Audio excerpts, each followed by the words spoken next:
বলে যদি শয়তান জানে, শয়তান ভয় পায় আমি বলে এর নবীর উম্মতের গান এই কথা বলে না। এদিকে আবু বকর, এদিকে আবু বকর তার বাড়িতে চলে গেছে। আমার মন বলে আবু বকরকে আল্লাহ তাআলা দূরে সরাই রাখছে।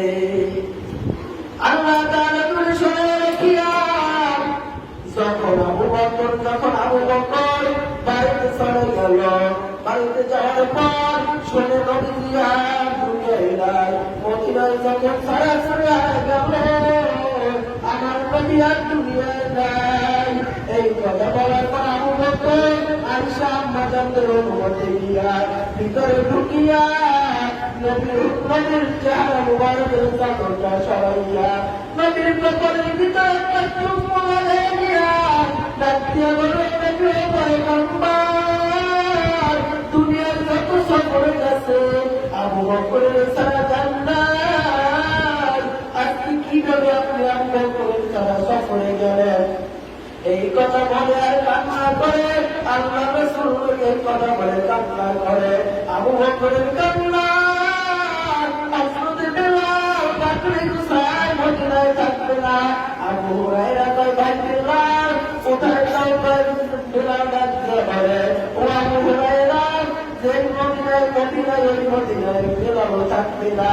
কিছুদিন যাওয়ার পর নবী স্বপ্নে দেখায়, বেলাল এত নিষ্ঠুর হয়ে গেলি, তোর জন্য আমার কত মায়া, তোর জন্য আমার কত মহাব্বত, আজকে আমি মদিনায় আসছি আর তুই চলে গেলি।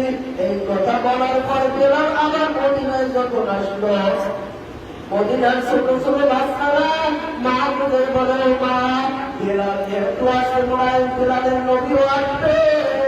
যখন বেলাল মদিনায় গেল, মদিনার মানুষ হিসেবে বেলাল একটু মসজিদে নববীর মিনার দিকে আজান দেয়, তুমিও চলে গেল, মসজিদে নববী থেকে আজান বন্ধ হয়ে গেল।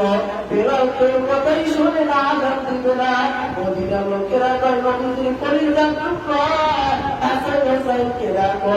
যখন হাসান হোসেন হিসাব বেলালের পা ধরিয়ে কান্দের, তাই বেলাল তুমি আমার নানার সাহাবী আর আমরা আমার নানার পরিচয় টুকরা।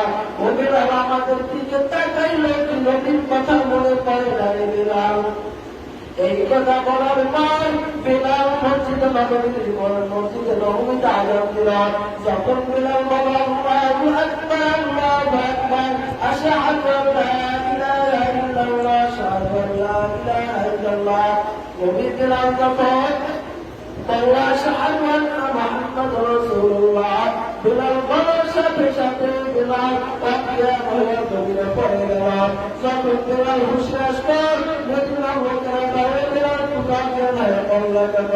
বেলাল চোখের পানি ফেলে বলে, মদিনার লোকেরা রে, আমি যখন মসজিদে নববীতে আজান দিতাম, আমি যখন বলতাম আশহাদু আন্না মুহাম্মাদুর রাসূলুল্লাহ, এই কথা বলতাম, আর দেখতাম বাড়ি আমার ঘাটটা ঘুরে যায়, দেখতাম মসজিদে নববীর মিম্বারের উপরে বৈশা আমার নবী বৈশা আমার দিকে তাকিয়ে রয়েছে।